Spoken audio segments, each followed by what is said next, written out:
Bienvenue tout le monde à cette première table de discussion Empire Solo. Je suis vraiment content, vraiment excité, hein. C'est une première, c'est toujours plus stressant, plus excitant. Ça fait partie de l'expérience.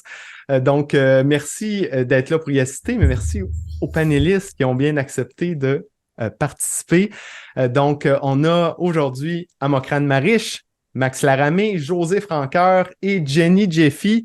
Je vais vous laisser le soin de vous présenter, de prendre peut-être 30 secondes à une minute pour nous dire qui vous êtes, ce que vous faites, peut-être votre lien avec le branding, qui est la thématique d'aujourd'hui. En fait, la thématique, je ne l'ai pas dit, mais on se pose la question, comme solopreneur, est-ce qu'on devrait opter pour un branding qui est personnel, un branding corporatif? Donc, ça va être la grande question. Évidemment, ça va aller au-delà de ça. On va parler de branding de manière générale. Donc voilà, je vais vous laisser vous présenter. On va laisser la place d'abord à Jenny Jeffy pour nous faire une courte présentation. Bonjour tout le monde. Super contente d'être là. Je suis bien excitée. Merci beaucoup, David, pour l'invitation. Ouais. Donc, moi, en fait, je suis consultante en branding. Ça fait à peu près 16 ans que je suis dans l'industrie. J'ai une expérience assez variée. Agence, pigiste, donc je fais du design blanc. J'ai travaillé pour des agences, j'ai travaillé pour des entreprises aussi en mode. Et maintenant, je me suis plus positionnée vers justement la consultation en branding. Donc, je travaille surtout avec des solopreneurs, des entrepreneurs un petit peu quand même variés au niveau des industries, mais voici ce que je fais surtout. Donc, mon focus est beaucoup sur les solopreneurs. Voilà. D'accord, excellent. Ça pourrait pas mieux tomber pour la table de discussion d'aujourd'hui. Oui. Super. On va continuer ça avec Max Laramé. Yes. Moi, c'est Max. Merci pour l'invite. Ça me fait plaisir d'être là. Euh, Moi, c'est ça. Je fais du marketing au sens un peu plus large depuis un peu plus de 12 ans là. Je, j'ai, je sais pas si je suis spécialisé, mais en tout cas, j'ai un attrait particulier pour tout ce qui est branding et puis identité de marque et puis personnalité de marque, etc. Fait que depuis 2, 3 ans, j'ai un peu focus mon activité sur ça, même si conserve un peu, une coloration stratégie marketing où j'aime bien aussi, tu sais, m'occuper des plans marketing rédigés, etc. Et puis les implémenter. Mais voilà, je m'occupe pas mal d'entreprises à créer leur identité de marque ou à la recréer pour une refonte d'identité de marque. Et puis, j'ai aussi l'occasion, de fil en aiguille, d'accompagner des entrepreneurs solo aussi au cours des dernières années pour les aider à mettre en place leur marque personnelle, donc leur personal branding. Et voilà, donc les deux m'intéressent beaucoup et la table d'aujourd'hui, c'est à point nommé, quoi. Génial, génial. Content d'en apprendre un peu plus sur toi. Je te vois depuis longtemps sur LinkedIn. En fait, c'est Ouais. dur de te manquer là, parce que tu as beaucoup de visibilité, en fait. Je pense que c'est le cas de tout le monde ici, mais c'est le fun de te parler puis d'en apprendre un peu plus sur toi. José, veux-tu y aller avec ta présentation? Oui, bonjour. Merci pour l'invitation de mon côté aussi. Je suis contente d'être parmi ces personnes que je suis et qui m'inspirent sur LinkedIn. Moi, je suis formatrice numérique, donc spécialisée avec l'application Canva. Et moi, je travaille surtout avec justement les entrepreneurs en démarrage, solopreneurs, travailleurs autonomes, au BNL. Et je fais des collaborations avec les centres de services scolaires de différentes régions du Québec. Et moi, le branding, justement, je le prends à partir de zéro parce que parfois dans mes cohortes, un branding, ça leur dit absolument rien. Donc, on part de loin. Donc, moi, je donne les conseils de base, là, tu sais. C'est ça, de créer des couleurs de branding et comment créer une marque. Là, je suis surtout, moi, dans le branding perso, mais certains qui ont des projets à plus long terme, on va aller plus vers le branding corpo et que je réfère à des gens comme Jenny par la suite pour aller plus loin. Super, super intéressant. C'est le fun que tu partes du début. D'ailleurs, ça va nous amener tantôt à ma première question, où justement, on va commencer par se poser la question, c'est quoi le branding? Mais avant de passer à ça, Euh, je vais laisser la place à Mokran, qui est un ami, on va se le dire, qu'on se connaît bien. Mokran Mariche, pour te présenter. Vas-y donc. Je pensais que t'allais m'oublier. J'allais dire, bon, au Oh revoir. non, je vais pas t'oublier, quelque pas. Bonjour tout le monde. Je m'appelle Amokran Marish et je suis consultant formateur en image de marque, spécialiste un peu aussi comme David dans tout ce qui est LinkedIn. J'ai aussi un peu plus de 15 ans d'expérience en marketing et communication. J'ai un peu vadrouillé autant physiquement que sur le plan professionnel. J'ai fait de la radio, j'ai fait du cinéma, j'ai été dans le marketing. J'étais entre autres directeur marketing régional pour Nike pour l'Afrique du Nord, parce que comme vous pouvez l'imaginer, je viens donc d'ailleurs et je viens spécifiquement d'Algérie. Donc j'ai atterri au Canada il y a 6 ans, je connaissais personne. Il fallait que je me réinvente et l'image de marque personnelle, le personal branding m'a beaucoup aidé pour passer d'un chercheur d'emploi inconnu à un entrepreneur reconnu. Ma mission, c'est vraiment d'aider les professionnels et les entrepreneurs à mieux se positionner, à mieux communiquer leur marque afin d'attirer les meilleures opportunités d'une manière idéalement éthique et durable. C'est à ce que je m'efforce de faire. Et d'ailleurs, on va parler de ça par rapport à la question de l'authenticité, etc. Voilà un peu pour ma présentation. Et je suis tellement ravi. Sincèrement, je suis venu à cette table plus avec l'esprit d'apprendre que nécessairement bien sûr que je vais partager ce que je sais, mais je suis très inspiré là par la brochette de talent que tu nous as concocté, David. Donc je suis super excité. Toujours plein d'humilité, Amokran, fidèle à toi-même. Merci beaucoup d'être là, c'est super apprécié. Donc, on va commencer tranquillement, pas vite, à rentrer dans le sujet d'un sujet qui est passionnant, hein, le branding, mais souvent qui est incompris. Et comme je le disais tantôt après la présentation de José, j'aimerais ça que, avant de commencer, on se pose la question, qu'est-ce que c'est que le branding et pourquoi c'est important pour les solopreneurs? Je rencontre souvent des solopreneurs qui prennent à faire la différence. Tu disais, Max, que tu faisais du marketing, tu faisais aussi du branding. Des fois, ils confondent un peu les deux. C'est quoi la différence? Qu'est-ce que c'est que le branding et pourquoi c'est important? Donc, qui veut commencer? Peut-être qu'on peut commencer avec José pour... OK. Pourquoi? Ben, c'est quoi le branding? Pour des personnes qui commencent, bon, c'est sûr que ça leur dit rien. Je leur dis, ben, ça te prend quand même si t'as pas de logo, des couleurs, une façon de parler sur tes réseaux sociaux. Je travaille surtout avec des gens pour les réseaux sociaux. Donc, pour que les gens puissent te reconnaître partout où tu parles, sur toutes tes plateformes, que ça soit quelque chose qui te ressemble également. Et oui, c'est important justement pour ça, pour garder une cohérence dans tout ça, dans l'entreprise, dans ce que tu fais et partout où tu te présentes. Je vais laisser les autres explorer davantage. Mais, donc, il y a une reconnaissance, pour se faire reconnaître. OK. Oui. Qui veut continuer? Max, veux-tu y aller? Ouais, je peux. C'est marrant ce que tu disais, la différence entre branding et marketing, parce que c'est un débat éternel. En fait, il y a l'école qui pense que le branding, c'est indépendant du marketing et que c'est une branche complètement différente. Et t'en as qui pensent comme moi que le branding, c'est une sous-composante du marketing. Moi, je pense que le branding, c'est clairement une sous-composante, ça fait partie du marketing, c'est comme la petite sœur du marketing. C'est pour moi la personnalité de la marque. En gros, et tous les aspects visuels, d'ailleurs, moi, je les mets loin derrière, loin après. Pour moi, ça arrive en tout dernier. Tu vois, tout ce qui est charte graphique, tout ce qui est logo, tout ce qui est illustration. Ça, c'est vraiment la dernière étape. Et la première étape de la construction d'un branding, c'est vraiment tout ce qui est substance de marque. On appelle ça la substance de marque.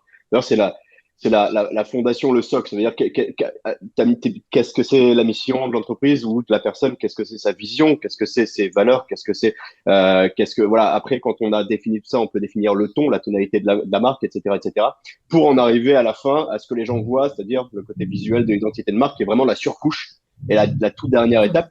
Mais c'est ça, le branding, effectivement, comme disait José, c'est à quoi on va te reconnaître, c'est cette unité et c'est en gros tout simplement la personnalité de ta marque. OK. Puis quand tu dis que le branding est une sous-composante du marketing, à ce moment-là, ce serait quoi la distinction, les éléments distinctifs qui nous permettraient de dire, bon, OK, là, on est en train de faire du marketing et là, on fait vraiment du branding. Le marketing, c'est quoi? C'est aller chercher des gens pour acheter tes produits. OK? Ça, c'est le marketing. Visibilité. Ouais. Donc, en gros, le marketing, ça passe aussi par ramener, par construire une visibilité, par construire une personnalité de la marque pour attirer les gens à ta marque. Et attirer les gens à ta marque pour qu'ils achètent, ça passe aussi par son identité, sa personnalité. Donc pour moi, le branding en tant que tel fait partie du marketing. Voilà, il y en a qui pensent que c'est complètement indépendant.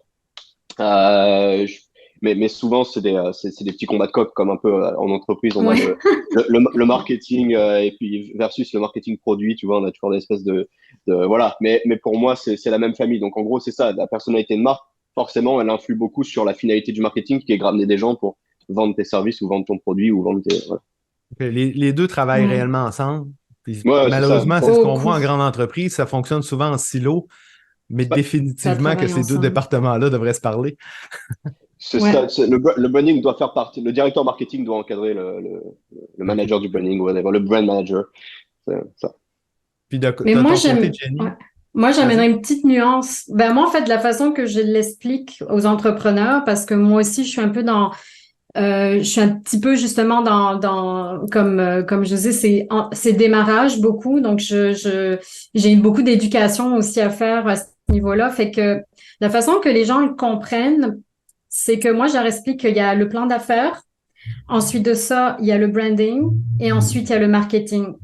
Moi, c'est comme ça que je l'illustre et on dirait que là, les gens comprennent un peu plus comment ça fonctionne parce que après, c'est sûr que tout se mêle. Je veux dire, dans le plan d'affaires, il y a des choses qu'on va travailler, qu'on a besoin absolument en branding. Mais si la personne n'a pas fait le travail d'avoir un plan d'affaires, on va le faire en branding parce que, comme tu disais, on travaille en fait la stratégie de marque. Le branding, c'est souvent c'est exactement comme tu disais, José, c'est ce que les gens pensent, c'est que c'est tout ce qui est visuel, c'est concret, dans le fond, c'est ce qu'on voit. Mais en fin de compte, il y a vraiment beaucoup de travail à faire en amont qui est toute la stratégie de marque. Donc, le positionnement, il y a en effet la mission valeur, il y a le storytelling, il y a le ton de la voix, il y a des choses qui sont hyper importantes que la plupart des entrepreneurs ne font pas comme travail. Avant de prendre toutes ces informations-là puis de le refléter visuellement, puis après ça, une fois que ça c'est fait, on passe au marketing. Mais c'est sûr qu'au niveau stratégie de marque, si on parle de stratégie de marque, on parle quand même de stratégie marketing. Ça peut pas être complètement indépendant. Quand on commence un peu à travailler la stratégie, c'est sûr qu'en marketing, ça va suivre. Donc, les deux doivent vraiment s'emboîter. Je sais pas si je dirais une sous-composante. J'ai comme grinché un peu quand j'ai entendu ça. Je sais pas si je dirais une sous-composante, mais je dirais qu'elles sont vraiment liées. Puis je pense, moi en tout cas personnellement, je pense que le branding devrait arriver avant le marketing. Si vous permettez, dans un débat. Ouais, ça commence par un débat. Je trouve ça intéressant. J'aime beaucoup ce que j'entends, mais la première chose que j'ai envie, en quelque sorte, de dire, c'est que il y a pas mal d'incompréhension due au fait qu'il y a des concepts qui sont en anglais, puis nous, on les utilise aussi en français. Donc, c'est quoi brand? C'est quoi la différence avec branding? C'est quoi marketing? C'est quoi commercialisation? Donc, on est pas mal confus. Pour moi, déjà, brand, c'est la marque, donc c'est un résultat. Branding, c'est un processus. Donc, on est déjà sur deux choses différentes. Donc, des fois, on parle du branding comme si c'était un résultat, alors que c'est pour moi un processus, à mon avis. L'autre chose, c'est que je trouve intéressant ce qu'a énuméré Max à juste titre. J'étais directeur marketing et puis dans mon équipe, il y avait les personnes qui s'occupaient un peu plus du branding. Ça n'a pas nécessairement un côté péjoratif d'être une sous ou sur, mais c'est juste que à mon avis aussi, c'est une question de composante. Je dis pourquoi. À mon avis, la question d'aspect visuel fait partie dans la brand, dans la marque, de ce qu'on appelle l'identité de marque. Très souvent, dans mes formations, dans mes coachings, je montre par exemple, je suis encore brainwashed, hein, donc je garde encore des séquelles de mon passage chez Nike et je montre encore le logo de le swoosh et je dis les gens, qu'est-ce que ça vous inspire? Ou des fois, je montre le logo d'Apple et je dis, qu'est-ce que ça vous inspire? Et les gens font un mélange entre la marque et les sentiments, les émotions, le produit, etc. Donc, il y a comme un amalgame. Donc, ce que je dis, ce que vous voyez ici, c'est juste une expression identitaire de la marque.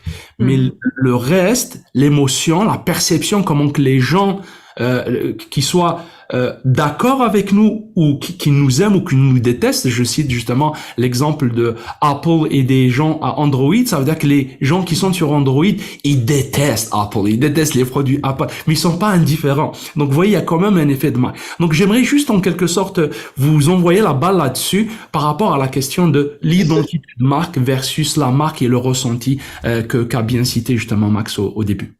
C'est rigolo parce que moi, je fais un truc similaire à toi quand je fais des formations ou quand je fais des conférences sur le branding, je fais le contraire, c'est je monte pas le logo, justement. Et j'explique que c'est ça, l'identité de marque. En gros, moi, je monte des visuels de McDo sans le logo. Je monte des pubs de Heinz sans le logo, des pubs de Nike sans le swoosh, sans rien. Et tout le monde reconnaît comme ça. Ouais, La c'est marque. ça. C'est ça. Le logo, c'est pas le branding. C'est ça, le branding. Exact. Ah non, le branding, Non. c'est tout le reste. C'est comment tu reconnais la c'est marque tout- sans avoir besoin de ça. Exactement. Sans l'identité. Et C'est ça. Ouais. Et ça, c'est toute Les la puissance du émotions. branding. Ouais. L'expression, les émotions, ouais, tout ce qui est sensoriel. Puis c'est ça qui étonne beaucoup les entrepreneurs en bout de ligne. Puis, mais on le voit quand même de plus en plus. Il y a beaucoup d'entrepreneurs dans notre domaine. Tu sais, j'en vois plein là qui disent ton identité, c'est pas ton logo. Puis on essaye d'enlever le focus sur le logo parce que souvent, moi je le vois, là, la première chose qu'on me demande, c'est je veux un logo. That's it. Mais là, je suis comme, tu vas faire quoi avec ton logo? C'est rien un logo, la fine signature, mais travaille le reste. C'est bon pour l'ego. Oui, Jenny, c'est bon pour l'ego. Ouais, c'est ça. Mais en fait, ça concrétise pour eux, ça concrétise comme leur entreprise. Mais c'est ça, c'est de l'éducation en effet à faire parce que c'est ça, on voit pas l'ampleur de l'identité parce que moi, j'aime bien comme parler d'une personne. En fait, moi, en plus, je m'en vais vraiment vers ça. Là, je suis en train de lancer quelque chose. Puis pour moi, dans le fond, un brand, une marque, c'est une personne. C'est avec des émotions, avec justement des valeurs, avec une vision, avec une histoire à raconter, avec des sens. Fait que moi, je m'en vais vraiment vers ça, là. Tu sais, c'est vraiment comme ça c'est la façon que je l'illustre pour que les gens comprennent que dans le fond, quand on parle de personnalité, d'identité, c'est vraiment comme une construction d'une personne, en fait. Donc, d'ailleurs, on peut faire ouais. je fais les portraits robots parfois, tu sais. C'est hyper intéressant ce que tu dis, c'est vrai. Moi, je fais des portraits robots genre humains là, de marque. Comment elle s'habille, quel âge elle a, où est-ce qu'elle habite. Et puis, tu arrives à avoir un portrait un peu de ce que tu veux représenter, d'à qui tu veux parler, parce qu'on n'a pas parlé aussi des cibles qui font aussi partie du branding. Oui.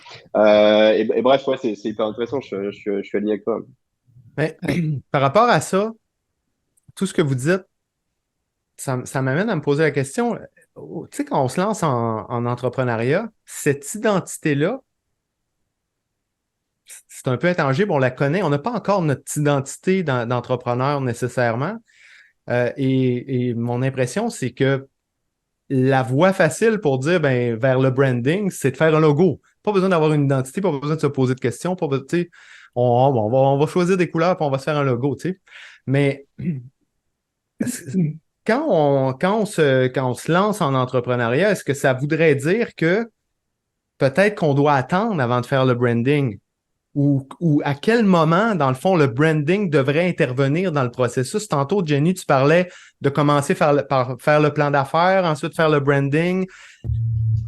C'est quand ce moment-là où, justement, dans notre parcours de solopreneur, on devrait commencer à s'intéresser à notre marque, qu'on devrait commencer à bâtir notre marque? Est-ce que c'est carrément au début? Ou si on devrait attendre un peu plus de gagner en identité, en expérience, d'être en contact, on parle de cible. Difficile de définir notre cible si on n'a pas encore été en contact avec des premiers clients. Donc, où on se situe là dans le parcours? À quel moment on devrait se dire, bon, OK, là, je vais commencer à travailler sur ma marque? J'adore ta question. J'ai fait une conférence hier. C'est comment vendre sans branding. Fait que j'étais vraiment à l'encontre là de ce qu'on peut penser, mais parce que moi, c'est vraiment comme une obsession, justement, ce que tu dis, c'est vraiment le cœur du problème. On parle vraiment des solos. On parle pas parce que après ça peut être une autre histoire. Moi, je pense qu'il faut explorer. Si on n'est pas sûr, parce qu'il y a sûrement des personnes qui se lancent en affaires qui sont quand même assez sûres. Dans le sens que ils ont quand même peut-être plus une idée, mettons, de leur niche, ils savent vers quoi ils s'en vont, ils ont une vision plus grande qu'eux, qu'ils savent c'est quoi. Mais souvent, moi, je remarque que les entrepreneurs, quand ils commencent, ils ont à peu près une idée, mais ils sont pas sûrs de plein de choses. Ils sont pas connectés encore avec leur clientèle. Ils savent pas exactement c'est quoi leur clientèle de rêve parce qu'ils n'ont pas interagi, donc ils savent pas trop. Fait que moi, je leur dis, je pense que c'est important d'explorer. Donc moi, je dirais que c'est comme au cours de la première année. Donc c'est pour ça que je leur dis, vous n'avez pas besoin d'un logo tout de suite. Vous pouvez y aller avec une signature. J'ai vu qu'il y avait une question, mais c'est une grosse question, ouais. Donc je vais peut-être laisser. Oui, j'ai une question concernant le nom de l'entreprise. Est-ce que pour vous, le nom de l'entreprise fait partie du branding? Et Oui. si oui, ben, ce qui m'apparaît être le cas, mais est-ce que, parce que comme solopreneur, ben, on se pose la question, c'est quoi le nom de notre entreprise? Puis c'est une des premières questions, il faut l'incorporer. Donc, on se pose ces questions-là. Puis là, après ça, tout vient, il faut réfléchir le branding. Si on pense au nom, il faut réfléchir au branding. Fait que c'est un cercle vicieux. Est-ce qu'on démarre sans nom, sans business, sans rien, avec notre propre nom? En tout cas, moi, je suis passé par là, je suis passé par ces réflexions-là. J'aimerais ça vous entendre. Bah, c'est ça le concept de personal branding. Pour moi, moi, je fais 2 ans que j'ai pas de nom d'entreprise. Mon nom, c'est moi, c'est Max Laramé. Fait que moi, j'illustre ce que je suis, c'est la marque personnelle, c'est mon nom. Fait que j'ai jamais choisi j'ai jamais rien ajouté nom d'entreprise ou whatever. Donc, par contre, est-ce que ça fait partie du branding? Oui.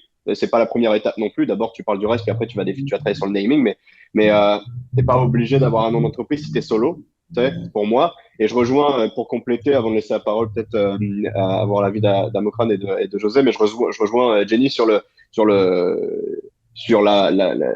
nécessité d'avoir un branding quand tu es solopreneur au début. Moi, je pense pas, clairement. Je pense qu'au début, il faut explorer, il faut essayer.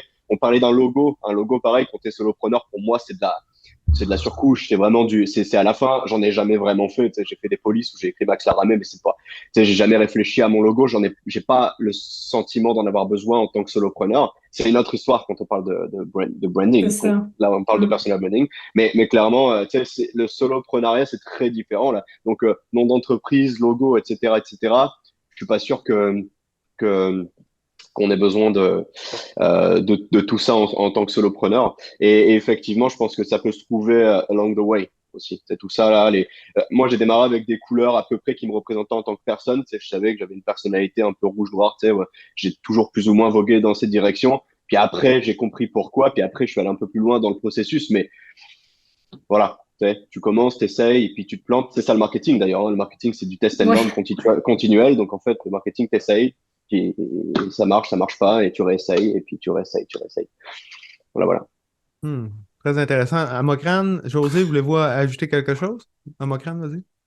Je pense que c'est une très bonne question, Jean-François. Après, je vais nuancer pour dire que les entrepreneurs ne sont pas nécessairement tous des gens dans le domaine des services, comme moi ou Max. Donc, j'ai comme l'impression un bon nombre d'entre nous ici. Donc, c'est clair que il y a moyen de voir est-ce que on est plus mémorable à travers notre nom ou à travers un nom de marque.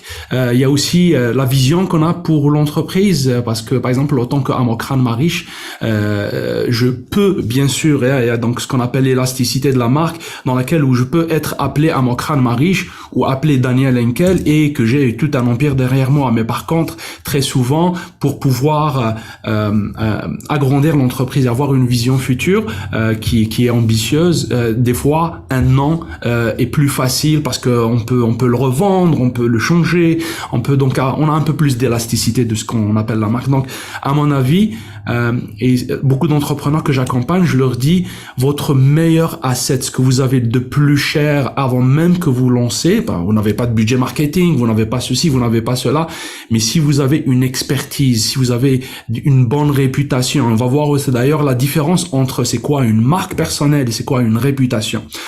Donc ça, déjà, c'est un capital sur lequel vous pouvez construire. Donc, à mon avis, oui, commencez directement avec son nom si c'est quelque chose qui est en alignement avec vos objectifs et avec ce que votre cible s'attend de vous. Toi, de ton côté, José, qui travaille beaucoup avec des nouveaux qui se lancent.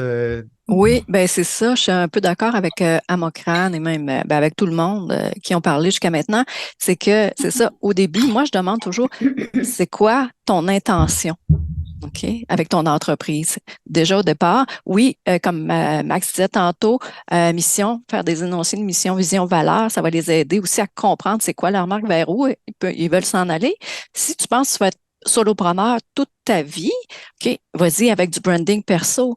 Mais si tu penses à moyen terme développer une équipe, ça aussi, là, ton intention, c'est de développer une équipe, ben là, peut-être, oui, tu commences perso, là, avec un branding perso, si tu sais pas où tu t'en vas au début, mais après, ben, il va falloir penser à un branding corpo. Mais là, là, tu as des éléments de réponse pour la question du jour. OK. Hein, de la Ouais, c'est ça. discussion. Ça nous amène, la question de Jean-François nous amenait, je le sentais là, que ça nous amenait tout naturellement vers ça. José, dans le fond, c'est ce que tu es en train de répondre. Tu réponds un peu à la question du jour. Comme solopreneur, est-ce qu'on devrait choisir un branding personnel, un branding corporatif ou les deux? Donc là, dans les éléments de réponse qui viennent de sortir, probable on peut commencer avec un branding personnel. Ça peut être une des possibilités. Qui pourrait peut-être nous amener vers un branding corporatif, mais il y a des questions à se poser, à savoir là où on veut aller. Donc, José, tu viens de sortir cet élément de réponse-là. Donc, je vous la pose la question. Là. Donc là, on va débattre sur la question du jour. Lequel on devrait choisir? Est-ce que ça devrait être un branding personnel, un branding corporatif? Est-ce que ça devrait être les deux, hein, parce qu'on en voit comme je pense à un Marketing Mania avec un Stan Leloup, un Stan qui a un branding personnel qui est très fort, mais qui a aussi un branding corporatif qui est là. D'autres, à Mocran, la majorité ici, je pense qu'on opère sous nos propres noms. Quoi faire? Moi, j'ai été confronté à ça là, avec Empire Solo. Hein. Depuis 2018, je j'œuvrais sous David Gaudreau. Là, j'ai bifurqué vers Empire Solo. Donc, voilà, lequel choisir, dans quelles circonstances, quand on devrait opter pour un branding personnel, quand on devrait opter pour un branding corporatif. Donc, allez-y. José, veux-tu continuer ta réponse? Là, je sens que Oui. je t'ai coupé un petit peu. Non, c'était bien correct, c'était bien correct. Moi, c'est toujours aussi, ça dépend des domaines, hein. Par exemple, il y a des salariés qui ont quand même un branding personnel. Ben ça, oui. Branding personnel, si tu changes d'entreprise, tu vas pouvoir tout recommencer. Alors que si tu te colles, je pense à Desjardins, mon fils qui est chez Desjardins, c'est vert. S'il se fait un branding perso dans les teintes de vert, dans les tons, dans l'univers Desjardins, il change, s'en va à BMO qui est bleu, ça marche plus, là, tu sais. Donc, garder une cohérence parce que aussi, ça crée de la confusion chez tes clients. Si ton branding perso était collé vraiment à ton entreprise, tu changes d'entreprise, c'est plus dur pour les clients de suivre les rendus où et tout ça. Il y avait aussi, quand tu travailles pour une bannière, je pense aux courtiers immobiliers, courtiers hypothécaires, courtiers en assurance, qui peuvent changer de bannière aussi. Donc, souvent, ils vont avoir, comme branding, ils vont, eux, se coller justement au branding de la bannière. Mais est-ce que c'est pas absolument nécessaire? Moi, je leur conseille plutôt, fais-toi un branding personnel. Comme ça, tu le gardes. Si tu changes un peu comme le salarié, la même chose. Donc, je sais pas si vous autres, vous êtes d'accord avec ça. À la limite, c'est même pas judicieux de le faire parce que là, tu parles d'employé, mais pour un solopreneur, on peut avoir plus d'un projet, évoluer à travers le temps. Et donc, si on se colle notre branding au premier projet, ce que tu dis, c'est que la journée où on lance un deuxième projet, on est un peu pris avec le premier branding. Donc, on devrait avoir un branding personnel qui est complètement indépendant. Okay, oui, puis qui nous ressemble. Okay. Ouais, c'est ça que j'allais rajouter, c'est qu'un branding personnel est supposé normalement être le reflet de sa propre personnalité. Fait que moi aussi, j'aimerais amener un point, peut-être pas une nuance, mais je rajouterais en fait aussi que quand je parle justement à des clients, parce que oui, ça peut être aussi des solos, mettons, en tout cas, c'est une personne qui se lance en affaires, mais qui a une ambition ou une vision qui est justement d'agrandir son équipe ou qui est une personne introvertie puis qui se voit pas se mettre de l'avant. Fait que ça, c'est vraiment aussi super important de voir un petit peu comment on se voit parce que moi, je travaille beaucoup avec les tests de personnalité. Beaucoup parce que c'est ça, c'est pas tout le monde qui a envie de se mettre de l'avant, c'est pas tout le monde qui veut comme stand out avec sa propre personnalité. Il y en a qui sont beaucoup plus introvertis. J'en connais une qu'on a choisi un nom d'entreprise pour elle parce que elle était comme je veux pas être la vedette de mon entreprise. Moi, je veux c'est ça, je veux engager du monde, puis ou sinon, mettons, il y a une personne qui va me dire, ben, je peux pas engager du monde, mais je veux pas être comme en avant de mon branding. Donc ça peut très bien arriver. Donc, je pense que c'est aussi une question de personnalité. Avoir un petit peu comme moi, par exemple, je me vois très bien comme devenir une conférencière à un moment donné. Je me vois vraiment, je suis quelqu'un de très extraverti. J'adore la caméra, j'adore me montrer. Fait que pour moi, c'est comme naturel que je m'en aille vers un branding personnel parce que j'ai eu cette question-là. Je m'en allais changer mon nom l'année dernière parce que je voulais me partir une genre d'agence. Puis je me suis dit, ben, je vais me partir avec un nom professionnel qui est pas mon nom. Ça a toujours été aussi un gros débat parce que mon nom est quand même assez marketing, là. Jenny Jeffy, ça se retient bien. Puis tout le monde me disait, Ouais. change pas ton nom. Mais là, c'est sûr que ma vision a changé. Donc, c'est sûr que je m'en vais vers mon nom parce que pour moi, mon entreprise, c'est moi et même si je me vois avoir des personnes qui vont travailler pour moi, c'est pas un problème parce que c'est vraiment comme ma vision, elle est là. Tu sais, je veux être conférencière éventuellement. Donc voilà, je pense qu'il y a ça aussi à voir. Il y a la personnalité de l'entrepreneur. Est-ce que l'entrepreneur veut se mettre de l'avant ou pas? Et après ça, ben déjà là, il y a une prise de décision qui peut être, Mais qui peut être. ça m'interpelle, moi, personnellement, parce que je me pose la question, est-ce qu'on peut réellement ne pas être le visage de notre marque en Non. 2023? Et même qu'on soit Certains degrés. introverti ou non, Ouais. tu sais, c'est quand même une question intéressante. Moi, je suis sur cette impression-là que comme entrepreneur, on a un peu cette responsabilité-là d'être le visage de notre marque, surtout comme solopreneur. Et une personne comme la cliente que tu décris qui fait le choix d'être derrière sa marque, pour moi, c'est une béquille. Je ne sais pas qu'est-ce que vous en pensez. Justement, j'allais rebondir là-dessus parce que moi, je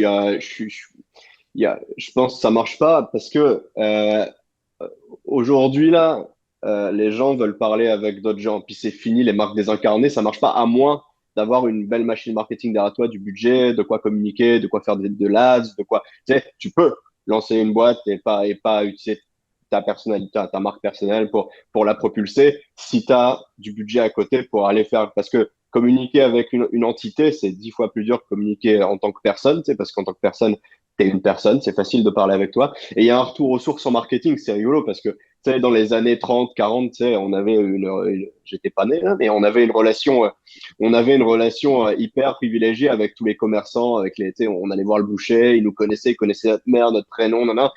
Ça a perduré quand même jusqu'à ma génération, tu sais, les années 90, ça. En début 2000, ça s'est complètement perdu. Tu sais, sur les communications, le numérique est arrivé. Tout était hyper désincarné et ça n'a pas duré longtemps finalement, ça a duré une quinzaine d'années, les gens ils en peuvent plus, les gens ils veulent pas ça et aujourd'hui, je lisais justement un papier sur ça il y a pas longtemps sur le branding et l'histoire un peu du branding, puis aujourd'hui depuis le milieu des années 2010, 2016, tu vois, je dirais jusque 2015 ça a duré le numérique quand même en puissance et puis depuis la personnalité recommence à prendre une grosse place dans la relation commerciale, même sur les réseaux, même sur internet, tu vois, on veut retrouver cette espèce de relation qu'on avait avec notre boucher, tu vois. On veut retrouver ce feeling-là.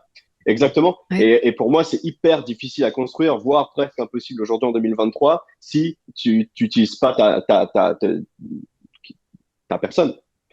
En fait, c'est du dosage. C'est du dosage, en fait. Parce que moi, je connais des personnes qui ont, ben, en fait, oui, en fait, c'est sûr qu'il faut que tu aies une relation avec ton client. Ça, c'est clair. Mais il y a des personnes, mettons, sur les réseaux sociaux, on sait combien c'est difficile, mettons, de pas te montrer, mais il y en a qui le font sans se montrer comme, mettons, moi, je vais me montrer, ou, tu vois ce que je veux dire? C'est comme, ils vont faire un dosage, dans le fond. C'est ça. Ils vont quand même se respecter dans leur personnalité d'introverti, si je peux dire. C'est sûr que l'entrepreneur va être là. Ils vont avoir une photo sur leur site. C'est eux qui parlent au nom de l'entreprise. Mais ça va être quand même, ce sera comme, comment je pourrais dire? Ça va être assumé, c'est sûr, mais ce sera comme pas, de manière extravertie, mettons, moi, je le ferais, là, mettons, c'est ça. Ouais, mais c'est une question de stratégie de contenu. C'est comme moi, tu vois, moi, Ouais. j'ai pas de problème à mettre des photos, des vidéos, mais t'as des gens, ils vont préférer faire du contenu uniquement écrit, par exemple, tu vois. Et ils peuvent Ouais. construire une personnalité forte quand même avec juste moi, j'ai des potes, ils font que de l'écrit. Et ça Ouais, marche, c'est tu sais, ça. ils font des posts à 500 interactions par jour. Donc, tu Mhm. sais, ça peut, et ça, justement, mais ça change pas qu'ils ont une marque personnelle et que c'est important de prendre la parole en disant je, parfois, tu vois ce que je veux dire? Ouais, ouais, ouais.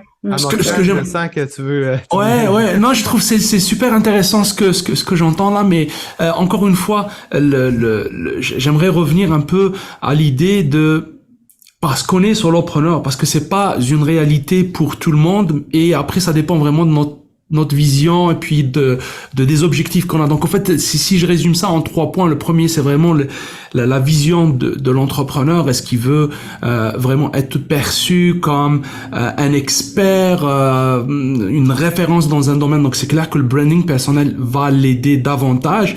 Mais si par exemple je veux travailler avec une clientèle, mettons avec le gouvernement, et ça m'est arrivé, ben travailler avec Un habitué. un petit gars qui vient d'arriver au Canada, etc. Peut-être que c'est un peu moins structuré, un peu moins formel pour aller chercher des contrats un peu plus... Après, c'est une question de culture, je suis d'accord. Il y a aussi la question de la pérennité de la marque, la question de la gestion de crise. Ben écoutez, en tant que personne, je peux faire des gaffes, je peux faire des choses, etc. Donc, est-ce que je veux mettre toute ma marque derrière, justement? Donc, c'est vraiment des questions stratégiques à se poser. Donc la réponse simple, c'est pour la plupart, je pense que surtout ceux qui sont dans cette industrie qui a bien émergé, je vais plus dire émergente, mais qui a très très bien émergé, l'industrie du net, des services, la marque personnelle est un excellent début, mais même pour moi, je vous parle de ma propre réflexion, je pense que ça serait intéressant de backer ça avec une marque corporative qui va donner un peu plus de flexibilité, pouvoir me laisser un héritage, aller chercher d'autres experts autres que Amran Merish pour travailler. Donc, je trouve que c'est vraiment une question de maturité à mon avis, et puis selon bien sûr l'écosystème dans lequel on est L'industrie. et les attentes, exactement l'industrie, mais aussi les attentes de notre clientèle. Je trouve ça super intéressant. Je vais rebondir là-dessus parce que la personne dont je vous parlais, elle travaille dans les ressources humaines. Donc, c'est quand même un domaine assez, peut-être plus conservateur, si on peut dire. Fait que c'est ça, il y avait cet univers-là, en effet, qui était un petit peu plus corpo. Sa clientèle cible, bien sûr, ben, c'est ça, elle voulait plus s'orienter vers une certaine clientèle cible. Fait que je trouve ça super intéressant parce que c'est vrai que ça a rapport aussi avec ça. C'est comme tu disais, tu sais, ça fait un petit peu plus officiel selon la clientèle, mettons, de se présenter en tant qu'une entité que en tant que, mettons, que personnalité. Fait que oui, en fait, ça va dépendre de ta clientèle cible puis comment tu veux te développer, en fait, à long terme aussi. Fait que ça, je trouve ça super un bon point. Ouais. Je suis d'accord, Vas-y mais je donc, pense que là, Jean-François. excusez-moi. Je pense que Jean-François a une question, on peut peut-être la Ah, prendre. Ben, vas-y, Max, je vais la poser après. ouais, bon, ok, je complète parce que je suis d'accord avec vous aussi. C'est-à-dire que je pense que moi, au fond, là, plus on en parle, plus je réfléchis, puis je mets le doigt sur mon idée, c'est que je pense qu'une marque personnelle, elle est, quoi qu'il arrive, nécessaire. Ça veut pas dire qu'on peut pas faire une marque par-dessus. D'ailleurs, en fait, c'est parce que nous, comme on disait un peu au début avec José, c'est que nous, j'ai l'impression qu'on s'enferme un peu sur, voilà, un solopreneur, une marque, c'est un projet au-dessus. C'est pas forcément le cas. On peut regarder des gars comme Gary Vaynerchuk, par exemple, qui est un des plus grands solopreneurs du monde, entrepreneurs du monde, Gary Vee, là.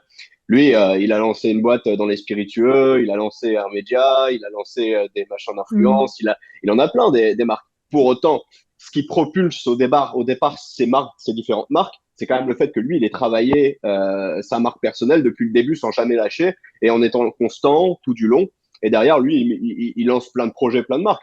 Moi, tu sais, demain, je veux lancer une agence immobilière. Voilà, mine de rien, peut-être que tout ce que j'aurais fait avant, les contacts que j'aurais pu générer, ma visibilité, ça m'aidera peut-être à faire du chiffre un peu plus rapidement. Donc, je pense que dans tous les cas, une marque personnelle, elle est importante à Mm. travailler. Derrière, construire des marques par-dessus, oui. D'ailleurs, ça veut pas dire construire une marque. Ça veut dire on peut en faire plein des projets. On peut Tout à fait. s'associer, on peut. Ça aussi, c'est différent. Est-ce qu'on le fait tout seul ou pas? Ma femme, elle est en train de lancer une boîte en ce moment. Elles sont associées. Bon, bah voilà, elles ont une entité de marque. Mais en plus, là, elles vont commencer à prendre la parole sur les réseaux, chacune de leur côté, pour supporter la marque. Euh, Mhm. c'est toujours une question de stratégie là, mais effectivement, je suis d'accord. La marque, enfin, en fait, les deux s'opposent pas pour moi. Mm. Ouais, non, C'est ça pose intéressant, pas. les deux s'opposent pas. Ouais, Oui. ça c'est. Mm, mm. Au Oui, c'est vrai que contraire, ça s'oppose pas. Ouais, Puis en ouais. fait, l'une est propulseur de l'autre. La marque personnelle, dans bien des cas, même quand tu disais, Max, tantôt, c'est possible de le faire, de communiquer sous une entité corporative seulement, mais ça prend un gros budget marketing. C'est vrai. Mais j'ai l'impression que s'il y a une marque personnelle ou des marques personnelles des dirigeants qui sont là, ça va servir de levier. Et donc, pour un même budget donné, même pour une entité corporative, si tu as des marques, des dirigeants avec des marques personnelles fortes, j'ai cette impression-là que ça va servir de propulseur. Vas-y donc, Jean-François, avec ta question. Ben, ma question, c'était exactement ça, là, ce que Max, tu me réponds. Là. En fait, c'était de savoir qu'est-ce qui empêche un versus l'autre, puis qu'est-ce qui empêche de faire les deux, en fait. Absolument. Mais plus loin que ça, mon... Les ressources, l'énergie, le temps. Oui, c'est ça. Ouais. Le budget. Le budget. Mais J'ai dit ressources, c'est plus... Ouais. Mais est-ce que vous diriez que dans un branding personnel, on est plus axé sur les valeurs parce que justement, on doit peut-être orienter par la suite vers d'autres projets qui eux vont peut-être être plus orientés sur nos services, sur notre expertise, sur nos compétences. Dans le fond, c'est le branding personnel est plus orienté sur les valeurs. Est-ce que il y a une portion de réponse là ou je me gourre complètement? Là, Alors si je me mets dans la peau de Simon Sinek, là, il te dirait oui, toutes les entreprises ont besoin d'un why et d'un pourquoi fort, donc on parle de valeurs. Après, à mon avis, la question de la marque personnelle nécessite un plus grand engagement des valeurs, des croyances, en fait, parce qu'en fait la marque, il y a pas juste, encore une fois, je reviens toujours, excusez-moi, vous allez me trouver un peu, comme on dit, chambrant ou un truc comme ça, mais je fais toujours une distinction entre l'identité de marque et la marque, qui est une résultante d'une perception. Mais pour moi, la marque personnelle, c'est pas juste la communication, c'est tes actions. Tu peux avoir une marque, une reconnaissance de ta clientèle, de ta cible ou même d'une manière un peu plus élargie sans que nécessairement tu sois un créateur de contenu. Parce qu'il faut qu'on arrête de pousser les gens à devenir des influenceurs sur LinkedIn ou sur TikTok pour avoir... Il y a des gens qui sont excellents en étant les yeux sur leur truc là, comment c'est, le bidule là, donc pour aller chercher la... j'ai oublié le terme, le microscope, excusez-moi. Donc c'est ça. Donc on peut avoir une excellente marque personnelle parce que on excelle dans ce qu'on fait. Donc il y a la communication, il y a bien sûr nos actions qui sont aussi importantes, donc et les valeurs qui sont pour moi quelque chose d'essentiel dans une marque personnelle. Mais avant de lâcher le micro, j'aimerais peut-être un peu plus tard, t'inviter David à ce qu'on discute un peu sur le concept de la vache pourpre, donc de Purple Coat, donc le concept de Seth Godin, sur le fait que la marque aussi, pour qu'elle soit rayonnante, il faut qu'elle soit remarquable. Parce que pour moi, c'est quelque chose d'intrinsèquement lié et l'authenticité fait à ce qu'on soit remarquable, à mon avis. OK, on va en parler juste après, mais ma question actuelle est quand même en lien avec le sujet dont on parle présentement et que Jenny a lancé un peu dans son post. Lorsqu'on définit notre marque, parle de marque personnelle, moi je pense que ça s'applique aussi à marque corporative. On peut, particulièrement, c'est-à-dire à la marque corporative, on peut faire ce qu'on appelle du inside out. Donc, on part des valeurs, de la personnalité, des convictions, des motivations des dirigeants qu'on va faire émerger vers l'extérieur. Donc, on va définir la marque autour du dirigeant, du solopreneur ou quand il y a une équipe des dirigeants. Ou on peut analyser davantage le besoin, regarder notre clientèle cible et tenter de s'aligner un peu, dire ce qu'ils veulent entendre. Donc, définir notre marque pour, mettons, satisfaire la majorité, plaire à tout le monde. Donc, qu'est-ce qu'on devrait privilégier? La première approche où on part des dirigeants puis on émane vers l'extérieur pour, à la limite, attirer les bons fits clients, sachant qu'on va en repousser certains, où on devrait tenter de faire un peu plus l'unanimité, s'aligner avec ce que le client veut entendre. Qu'est-ce que vous en pensez? Ben moi, je dis que c'est encore là une intention. L'intention, qu'est-ce que tu as l'intention de faire? L'intention derrière la marque. Personnellement, moi, je préfère, on dit que l'humain aime l'humain. Donc, je préfère que ça soit aligné sur les valeurs au départ de la marque solo, là, sur les valeurs de la personne qui émergent après tu vas attirer les clients qui vont fitter avec toi. Moi, c'est ce que je pense. D'accord, d'autres choses à ajouter? Moi, je suis pas hyper, je fonctionne pas comme ça, perso, parce que je suis comme, pour moi, t'as deux choses. T'as quitté, ta personnalité à toi, et t'as la personnalité de ta cible. Si t'as pas de cible, Oui. tu vends pas. Si t'as pas de cible, tu sais pas à qui tu parles.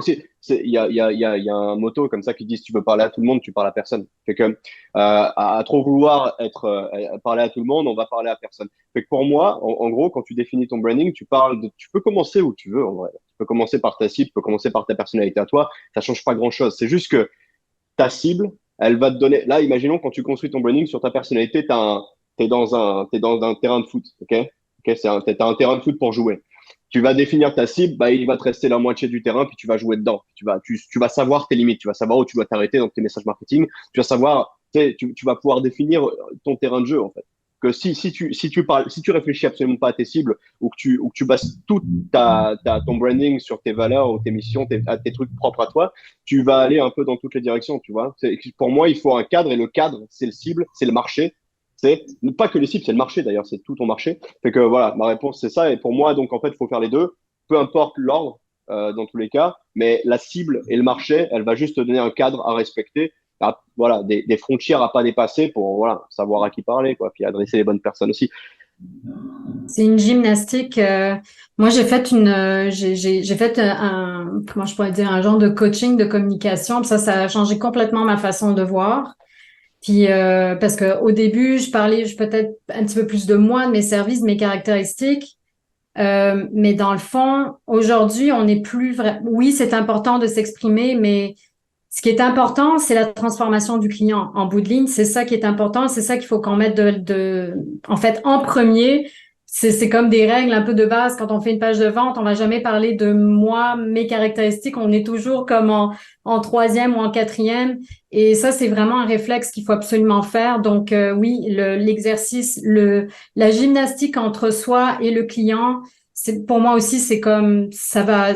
Les deux sont hyper liés, un peu comme le branding, le marketing. Là, c'est comme hyper lié. Donc, faut jamais oublier en fait les deux.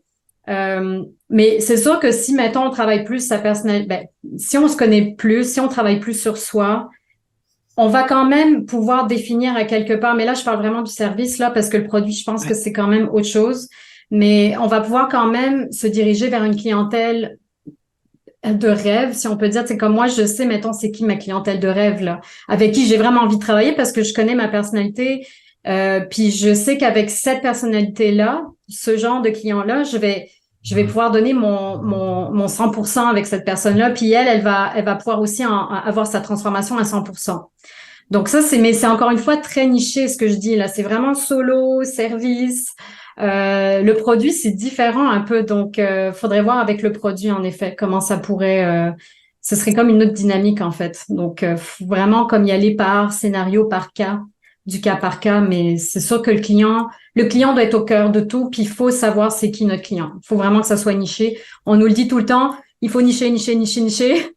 Puis quitte après d'offrir d'autres affaires, mais c'est vrai, il faut être niché. Puis après ça, on peut offrir d'autres choses, mais il faut vraiment avoir un message clair. Donc, pour être mémorable. C'est une question en fait qui est de plus en plus justement la maturité et les changements, les développements qui s'opèrent sur le plan marketing et communication que citait Max tout à l'heure. C'est aussi pas mal ça. Hein. Donc là, par exemple, ce qui a été pas mal vulgarisé par le livre La Story Brand, c'est que finalement notre client, notre prospect, c'est lui le héros. Et nous, en tant que providers, on est des guides qui vont accompagner le héros, parce que très souvent justement la marque personnelle est très liée à un peu à du nombrilisme, moi, et encore une fois dans mes coachings venant pour ma part venant d'une culture africaine, nord-africaine, où aussi donc traditionnellement être narcissique ou parler trop de soi est très très très très mal vu. En fait, j'ai eu même un changement opératoire là en venant ici en Amérique du Nord. Je sais qu'il y a aussi cette valeur, mais on s'expose davantage. Pour l'anecdote, David, au début, quand je parlais de mes réalisations, je disais toujours et je me rappelle à l'époque cherchais un emploi et un recruteur m'avait dit, Monsieur Marish, vous dites depuis tout à l'heure, vous venez tous avec votre tribu. Ouais. Donc, ça m'a fait comme une petite claque. Donc, qu'il y a quand même un changement sur le plan interculturel. Mais quand même, c'est très important d'utiliser, en fait, ces qualités, ces valeurs comme crédibilité, comme éléments qui vont donner de la crédibilité, que ce soit pas le sujet. Le sujet, c'est la solution que tu apportes à ton client. Bah, tu parlais de processus tout à l'heure, Mokran, mais c'est ça. En gros, c'est ça. C'est tout ce dont on parle depuis tout à l'heure, là. C'est la mission, les valeurs, la vision, la cible, tout ça, ça fait partie du branding. On les oppose pas. Ça va ensemble. Fait que t'es obligé d'avoir ta cible, t'es obligé d'avoir ta vision, tes valeurs. C'est comme, puis comme disait Jenny, moi, c'est ça. Pour moi, c'est le nerf de la guerre. C'est ça quand tu veux vendre un produit, même un service, mais pour moi, ça marche pour les deux. Mais en gros, tu t'identifies les points de douleur. Pour ça, faut connaître ta cible. Où est-ce qu'ils ont mal? C'est quoi leur vrai problème, là? Puis tu y réponds. That's it. C'est facile, finalement, de vendre. Il n'est pas plus compliqué que ça. T'identifies un problème. Ne dis pas ça. Personne ne va nous engager. Ne dis pas ça. C'est vrai que quand on règle ça, ouais, non, mais c'est vrai que quand on a travaillé là-dessus, en fait, le client, il se connecte à toi, puis c'est ça, c'est comme magique, là. L'attraction se fait, ouais. Oui. D'ailleurs, Nike, ils sont super bons là-dedans aussi. Enfin, tu vois, c'est comme, hier, j'ai fait un post sur ça, sur le fait que justement, quand tu appuies sur le point de douleur, c'est le levier le plus, l'émotion, tu sais, ça convertit 2 fois plus une pub ou un contenu, centré produit. Ouais. Hier, j'ai vu une pub de Lloyd Banks en Angleterre, c'est une banque, ok, et ils vendent des services de financement, tu sais, puis t'avais un panneau publicitaire avec un homme et une femme tu vois, qui sont en train de se séparer, avoir une discussion difficile, et c'était écrit I don't love you anymore, je ne t'aime plus, et puis en bas, c'était écrit pour les prochaines étapes avec le logo de la banque. Ça dit rien, mais ça dit tout, tu vois, t'as compris comme ça, tu vois, t'as compris, ouais, effectivement, tu traverses ce moment-là, les gens qui sont en procédure de divorce, en passant devant cette annonce, ils vont jamais l'oublier, cette pub. Ouais, c'est différent de communiquer comme ça en plus. Ouais, mais les meilleurs dans le monde pour moi sur ça, c'est Nike, sur l'émotion, tu vois, sur c'est pas forcément l'émotion négative, Nike au contraire, mais en tout cas c'est pour moi les meilleurs, mais ouais. C'est vraiment une game d'émotion finalement, hein, parce que en termes d'information, on a le meilleur produit, tu sais, ce téléphone, je l'ai fait avec les gens ne sont plus intéressés par ça. Dans le monde un peu, un concept aussi que j'ai appris ces dernières années, en toute sincérité, l'infobésité, ça veut dire que il y a trop d'informations, il y a un manque d'attention, tout le monde veut essayer de te faire passer des messages, etc. Donc, je pense que la question de to be bold, hein, donc de vraiment être différent, d'assumer, comme vient de faire la pub dont Max a parlé, est quand même quelque chose de très lié. Et pour moi, c'est ça en fait, c'est d'être remarquable, c'est d'être unique, de ne pas avoir peur finalement. Ça veut dire que de se dire, voici, je sais que ma clientèle rêvée a besoin de ça parce que je l'ai étudié, je sais que j'ai ces compétences, j'ai ces attitudes, j'ai ces valeurs et que j'ai pas peur. J'y vais. Et donc, encore un héritage, le just do it, là, donc, il faut qu'il soit, important pour la marque personnelle, pour qu'on soit vraiment remarquable. Et puis, finalement, la marque, elle fait quoi, la marque? Elle crée une préférence. Parce que il y a d'autres personnes qui sont mieux que moi. Je le dis très souvent, quand même, quand je parle avec ce que j'appelle les compétiteurs, David, Mathieu Laferrière, etc. Sur certains points, ils sont bien meilleurs que moi. Donc, quand on se présente, quand on échange, etc., il y a quand même des gens qui préfèrent travailler avec moi. Donc, c'est une question de préférence. Ça veut pas dire que nécessairement c'est dans le produit ou dans le service, mais c'est vraiment une question d'émotion, à mon avis. Là, tu parles d'être remarquable à Mokran. On peut peut-être faire la transition vers Purple Cow dont tu voulais aborder le sujet. Peux-tu nous introduire peut-être juste l'idée derrière le livre, puis on va pouvoir en parler davantage? C'est vraiment le Purple Cow, c'est si je me rappelle, c'est comme si par exemple tu es sur une autoroute ou une route et qu'il y a plein de vaches, des vaches, c'est joli, tu remarques, mais au bout d'un moment, tu n'es plus intéressé.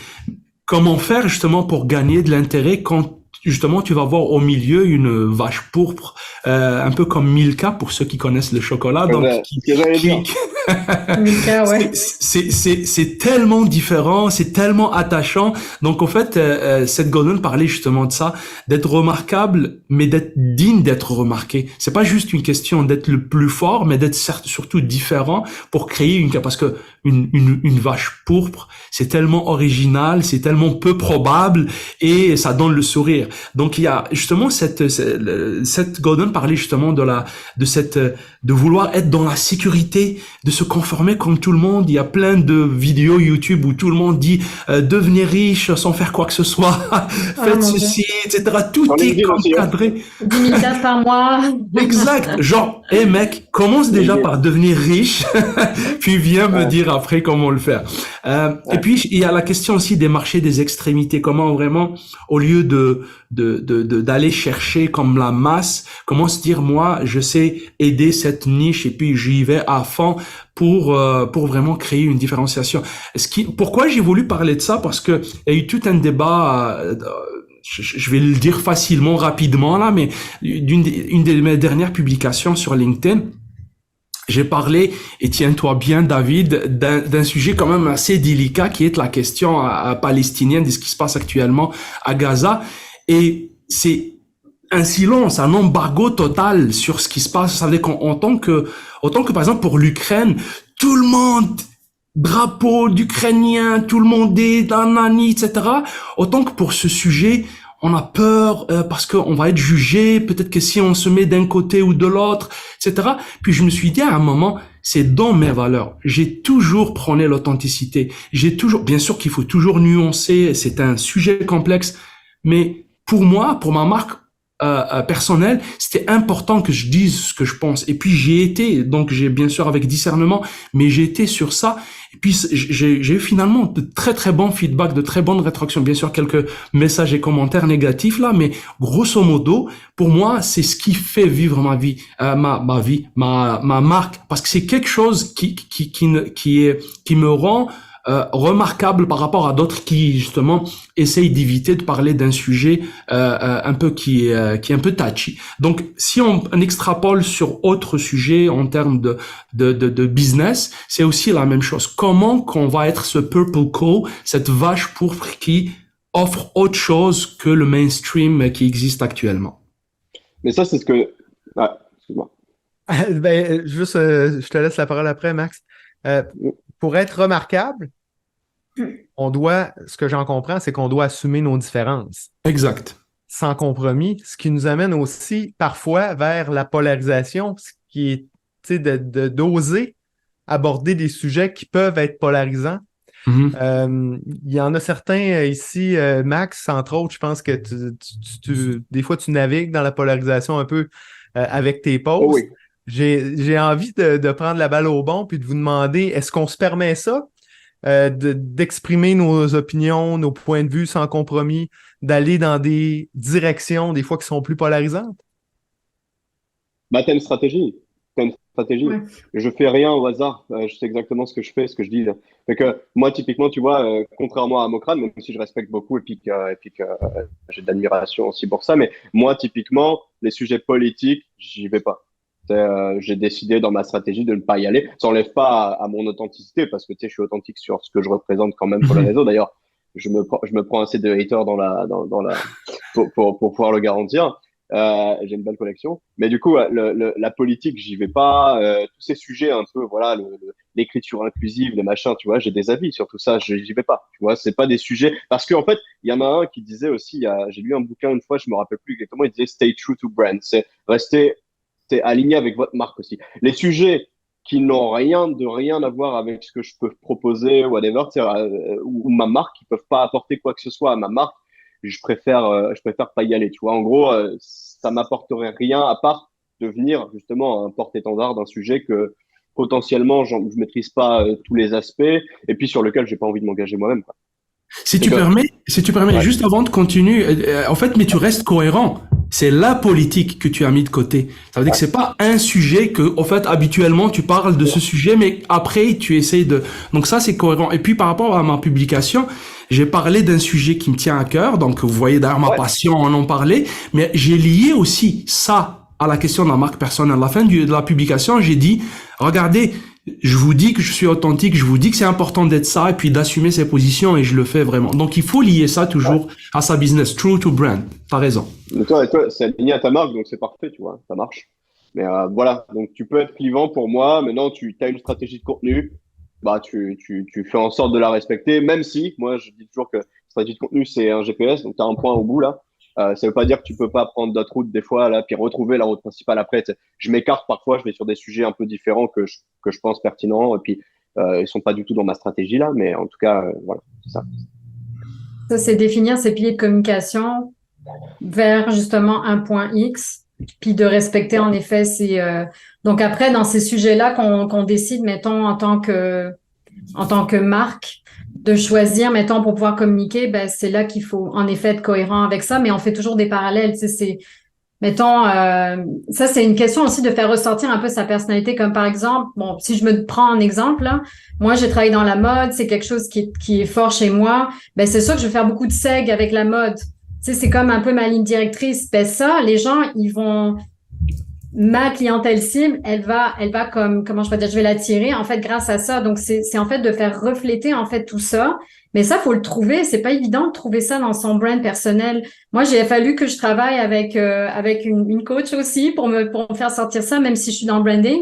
C'est pas évident, des fois, de le faire pour soi-même, même si on se connaît. Moi, tu sais, je suis dans la quarantaine, je devrais me connaître quand même, là. Je suis plus une junior de 20 ans, fait que je me connais, mais c'est pas évident, des fois, de faire ressortir puis de se dire, c'est pertinent avec la stratégie qu'on veut faire en bout de ligne et vers quoi on s'en va. Donc ça aussi, c'est tout un travail à faire au niveau du branding personnel, de faire sortir ça, cette particularité, cette singularité. Moi, j'appelle ça la pétillance, qui va faire que quand on va me voir, ben on va se dire, ben oui, Jenny, c'est ça, tu sais, elle s'habille en noir, c'est une fille coquette, on la voit en réseautage, elle est toujours bien mise, ben c'est moi, c'est mon personnage que j'amplifie, que je vais amplifier. Ben ça, c'est peut-être une chose aussi que j'aimerais parler parce que ça m'anime beaucoup parce que je m'en vais vers ça, moi, dans ma quête, dans ma recherche d'être remarquable, justement, de stand out. Je pense que le branding personnel, c'est bien aussi d'amplifier certains traits. Puis peut-être qu'on pourrait lancer ce débat-là. Moi, j'aimerais ça peut-être vous entendre par rapport à l'alter ego. Parce que moi, je m'en vais vers ça, là. Je m'en vais vers, bon, moi, je suis plus dans le contexte féminin, fait que pour moi, c'est la muse. Mais, tu sais, l'alter ego, tu sais, cette espèce d'amplification de toi qui est authentique, qui montre, en fait, tes traits, en fait, qui sont particuliers à toi, mais qui vont faire qu'on va te reconnaître dans le fond. Puis qui vont aussi te tirer vers l'avant parce que ce qui est le fun avec les alter ego, on voit ça chez les athlètes, on voit ça chez, mettons, je suis sûre que Tony Robbins en a, on a des stars qui ont ça, Beyoncé a ça, il y en a plein là qui ont des alter ego. Puis ça, je trouve ça intéressant aussi de pouvoir développer ça au niveau du branding personnel. Là, je m'en vais loin, hein. Mais je trouve que c'est super intéressant. Parce qu'on s'en va dans le remarquable. Donc, quand tu parles de ça, je pense d'emblée, j'ai pas son nom malheureusement, mais j'ai découvert récemment une avocate qui est toujours habillée en rose. Megan Lynch. Megan Lynch. Ah, OK, ouais. Oui. Puis je pense qu'elle est un peu dans ça. Elle s'est comme créer un personnage. Puis quand on parle de Purple Cow, je pense qu'on s'en approche énormément là, parce qu'elle est très remarquable. Je la connais pas suffisamment pour savoir si elle le fait un peu comme tu le dis, là, de prendre certains traits de ses personnalités et de les amplifier. Mais c'est super intéressant. Donc, oui, absolument. Je vous lance là-dessus. Je veux vous entendre. Peut-être qu'on peut commencer par José. N'hésite pas à prendre le micro pour nous dire qu'est-ce que tu en penses. Écoute, pour revenir sur ce que Jenny disait, oui, c'est ça, un alter ego, mais ça dépend toujours de la personnalité du solopreneur. C'est moi qui ai une personnalité un peu plus introvertie, moi, je vais avoir plus de difficultés à faire comme toi, tu sais, d'aller diriger vers mon alter ego, de mettre certains traits plus gros. Moi, je suis plus dans la communication. Oui, puis je vais pas parler nécessairement de moi. On parlait tantôt de la marque. C'est pas de parler de toi, c'est de parler à ta cible, de créer une communication avec ta cible. Donc, c'est plus ça, moi, tantôt, où je voulais en venir. Mais c'est ça. Moi, j'irais, vois-tu, c'est ça. Je pense que ça dépend aussi de la personnalité qui est derrière ta marque, là. C'est toi, oui, c'est ta marque, ton branding personnel, mais la personnalité, moi, je suis pas aussi extravertie que Jenny ou que Max ou même Amocrane, là. Donc, et ça, j'en suis consciente. Donc, moi, ça va être différent. Tu sais, je prends la parole quand même. Je suis là sur les réseaux sociaux, je vais quand même parler, je fais des conférences, mais pas de la même façon que ça. Mhm. OK. Puis les autres, sentez-vous qu'il y a une part de... En avez-vous un alter ego?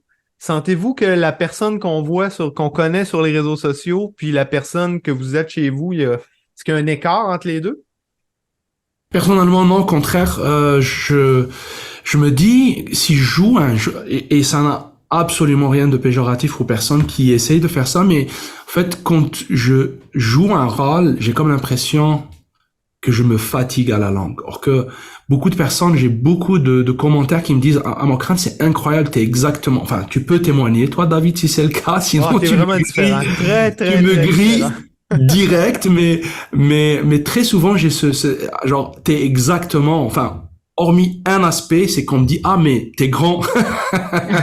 Parce que sur Zoom, les gens pensent que je suis petit de taille ou je ne sais quoi. Mais hormis ça, je trouve que c'est beaucoup plus facile de garder sa marque personnelle vivante et authentique si on n'a pas justement des deux personnages. Mais pour les introvertis, je pense que ça peut être vraiment un chemin très intéressant parce que ça les sort justement de la coquille là dans laquelle ils sont. Mais tu vois, je suis totalement d'accord avec toi que tu es la même personne qu'on voit dans les réseaux sociaux. Mais je crois pas que ce soit le cas de la majorité. Je pense que la majorité, on a un alter ego lorsqu'on se retrouve dans un environnement professionnel. On a un alter ego lorsqu'on se retrouve avec une gang de vieux chums. Donc, tout naturellement, je pense qu'on a des alter ego sans dire que c'est nécessairement de prendre des facettes de notre personnalité puis de les amplifier. Mais Max, je sens que tu veux prendre la parole. Toi, de ton côté, tu dirais quoi? Hop, on t'entend plus. Le micro Oh non, de il a Max a lâché. rendu l'âme. Oh non. Ah non, t'entends Non. pas. C'est parti. On t'entend pas. Mais ça, c'est le micro de l'ordinateur en plus, je pense, non? Ouais. Ouais, essaie de brancher ton autre micro, voir. Check, Ok, check. bon, on t'entend. On Ah. t'entend. Là, on t'entend. Regarde, je pense. Oh, Ok. Ça va? oui, Là, c'est ça bon. va. Ok. Ouais, j'allais dire, moi, oui, effectivement, comme je pense pas mal, je suis pas mal aligné avec Jenny sur ça. D'ailleurs, pour répondre à José, je suis pas un extraverti, je suis un faux extraverti, je suis introverti. Et voilà, je travaille. Quand, tu vois, moi, j'ai une personnalité particulière où quand je suis dans un cadre où on me donne la parole pour un sujet spécifique, je sais ce que je dois dire, je connais mon sujet. Je peux parler 3 heures, ok? Tu me fous au milieu d'une salle pour faire du réseautage, je vais parler à personne. Donc, je suis un peu, tu sais, je suis personnalité, je sais plus comment ça s'appelle ce type de profil, mais enfin bref. Comme Jenny, moi aussi, ça dépend de tes objectifs aussi. Tu vois, moi, je veux beaucoup travailler mon personal branding. L'entrepreneuriat, je m'en fous. D'ailleurs, j'ai arrêté. Là, je suis en train de rechercher une job parce que voilà, je change de plan, etc. Mais moi, j'ai un plan long terme quand même, qui est ma marque personnelle, quoi qu'il arrive. Je veux reprendre un poste de directeur marketing, mais je veux continuer de travailler ma marque personnelle. Ça change rien parce que je veux devenir une référence dans la francophonie. C'est mon objectif. À 5 ans, tu vois, je sais ce que je veux, tu vois. Et bah, comme Jenny, moi, du coup, je veux me faire connaître. J'ai pas peur de prendre la parole. J'ai pas peur de me mettre sur le devant de la scène. Au contraire, ça me fait un peu rire. C'est comme un jeu pour moi.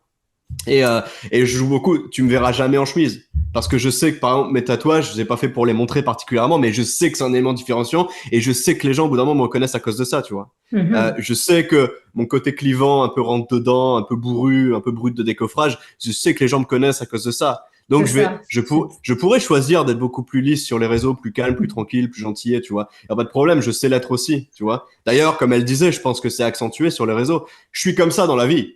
Mais tu sais, quand je te vois, je vais pas te mettre un pain, tu vois. Je sais me tenir.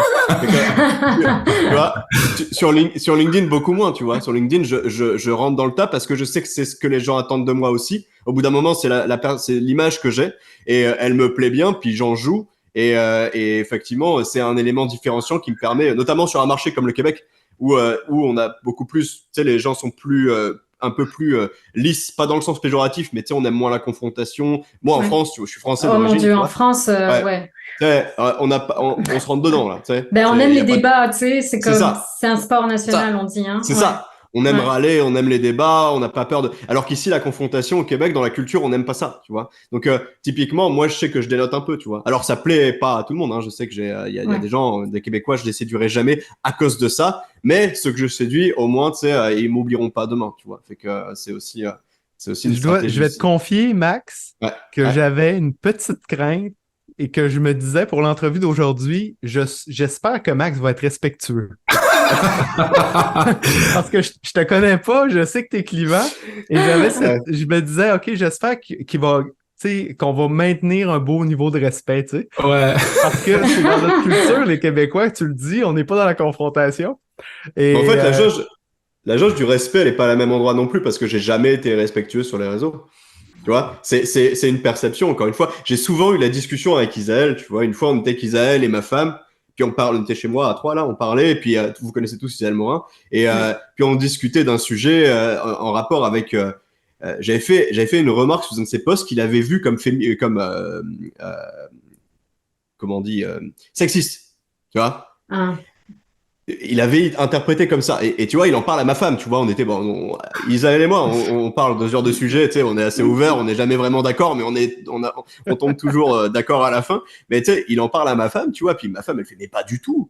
Tu sais, genre, qui est une femme et qui est aussi plus ou moins féministe, tu vois, elle fait, mais je le vois vraiment pas comme ça, tu vois. Et moi non plus, j'étais comme, mais jamais de la vie, tu sais, et en fait, c'est vraiment une question de perception et de culture aussi, je pense. Culture. C'est ça, parce que moi, ce que j'ai dit, pour moi, c'est tout à fait normal. Pour ma femme, qui est une femme et qui est plutôt féministe aussi dans ses convictions, elle l'a pas vu comme ça non plus. Fait que tu sais, il y a des, c'est pour ça que tu vois, quand tu me parles de respect, ça m'étonne parce que pour moi, j'ai jamais manqué de respect à personne, même si j'ai été clivant, tu vois. Mais on s'entend que je te connais pas du tout, là. Ouais. C'était probablement aussi un préjugé du fait biais. que, Ouais. tu sais, Ouais, ça. t'as une parole forte, tu dis, tu sais, sur LinkedIn, tu dis ce que t'as à dire, puis that's it. Ouais. Fait que c'était probablement beaucoup de préjugés, mais quand même, j'avais cette pensée-là en me disant, j'espère que tout va bien se passer. Je te rassure, tout s'est bien passé. Merci beaucoup. Ça met une bonne pointe de... Non, c'est parfait, mais j'aimerais juste rajouter que quand on amplifie, c'est pas on fait une déconnexion. Ça, c'est super important. Puis moi, je suis vraiment beaucoup dans l'analyse de ça. Donc, on reste authentique. C'est-à-dire que moi, une personne qui va venir me voir dans un Zoom et puis qui va voir, mettons, mon personnage, entre guillemets, ma muse, elle va pas sentir une déconnexion parce que ça va se refléter. Parce que si ça se reflète pas, en effet, on a un problème d'authenticité. Puis à ce moment-là, ben, le branding personnel il est pas réussi. Dans mon cas, ça marche pas, là. Tu sais, il faut vraiment que on va dire pas amplifie, mais que ça mette de l'avant, en fait, ta singularité. Ce qui est important ou ce qui est, mettons, les 3 ou 4 points, mettons, qui sont singuliers, mettons, dans ta personnalité. Donc, mettons, on pourrait dire, ben, justement, Max, il est tac, tac, tac. Jenny, elle est tac, tac, tac. C'est comme vraiment des mots-clés. Que, c'est ça, quand tu vas le voir, mettons, ce personnage-là, ben, tu vas dire, ben, c'est ça. Puis quand tu vas la rencontrer, tu vas te dire, ah, ben, c'est pareil, tu sais, c'est juste qu'on voit pas tout le reste. Mettons, on voit peut-être pas les défauts, on voit pas les défauts, mais on voit pas le reste. Puis après, on voit les nuances, on voit, c'est là quand la relation est faite, ben là, on voit tout le personnage, toute la singularité au complet, là. Fait que ça, je voulais juste comme le mentionner que sinon, ça fonctionne pas, tu sais, parce que le branding, il faut qu'il reflète la personnalité, peu importe ce qu'on veut faire. Il faut toujours que ça reflète la stratégie qu'on veut, qu'on construit dès le départ. Donc, je voulais juste ajouter ça, là. C'est des points d'ancrage. Parce que finalement, on n'a pas une marque, mais des marques. Parce que dans la tête de David, ma marque à Mokran Marish n'est pas exactement la même que dans la tête de Max, par exemple, qui vient peut-être pour la première fois de parler avec moi comme ça dans un direct. Donc c'est vraiment des points d'ancrage essentiels. Puis après le reflet, l'idéal quand on est coach ou on marque, donc on essaye que l'idéal c'est que ce qu'on veut que les gens aient de nous, soit comme idéalement au maximum ces points d'ancrage que tu viens de citer à juste titre. Mais je sais pas combien de temps il reste. Je voulais juste un peu parler un peu des 5 points pour moi qui sont essentiels. Encore une fois, je vais jamais arrêter de citer l'authenticité, que ce soit pour une marque personnelle ou pour une marque corpo. Quand on est sur l'entrepreneur, c'est décuplé, c'est vraiment très important. c'est de travailler sur les valeurs essentielles. Donc, quand on parle de la proposition de valeur unique, mais en réalité, c'est nos valeurs, qu'est-ce qu'on a à apporter à notre clientèle. Travailler sur la visibilité. Et la visibilité, c'est pas juste la communication, c'est pas juste ce qu'on écrit. Comme j'ai dit tout à l'heure, on va pas essayer que tout le monde soit des créateurs de contenu, malgré que c'est un élément essentiel. Puis surtout être, et je pense que c'est, si je me rappelle, c'est José qui en a parlé tout à l'heure par rapport à la cohérence. Donc de rester cohérent et puis rester consistant pour que cette marque ne soit pas il y a un buzzword ou il y a un truc qui est je vais y aller. Il faut vraiment être cohérent pour que vous soyez en quelque sorte mémorable. Puis le dernier point, c'est l'engagement.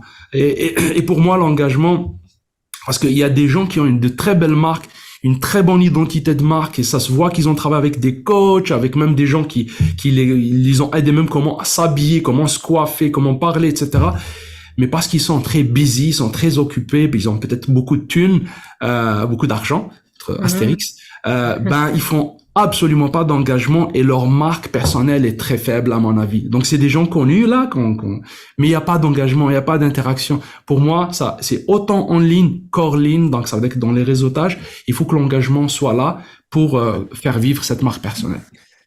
Et ça, pour faire juste une parenthèse, je voulais la faire tout à l'heure, puis j'ai oublié, mais c'est hyper important ce que tu viens de dire, et puis développer sur ça. La marque personnelle, tout à l'heure, tu parlais des réseaux, devenir influenceur, tout ça, tu sais, genre, c'est effectivement, je suis d'accord avec toi pour info. Et de deux, la marque personnelle, c'est pas ça, hein. C'est pas juste une photo de profil, une bannière sur LinkedIn. Ta marque personnelle, c'est comment tu te comportes en réseautage, c'est comment tu parles en conférence, c'est comment t'es sur un événement comme celui-ci aujourd'hui, c'est comment tu parles dans ta newsletter, c'est comment t'es sur les réseaux sociaux. C'est un tout là. Fait que effectivement, la composante réseau social, on en parle beaucoup aujourd'hui là, parce qu'en plus on est tous présents sur LinkedIn. Et puis, mais finalement, c'est juste un détail dans un ensemble de choses qui font ta marque personnelle.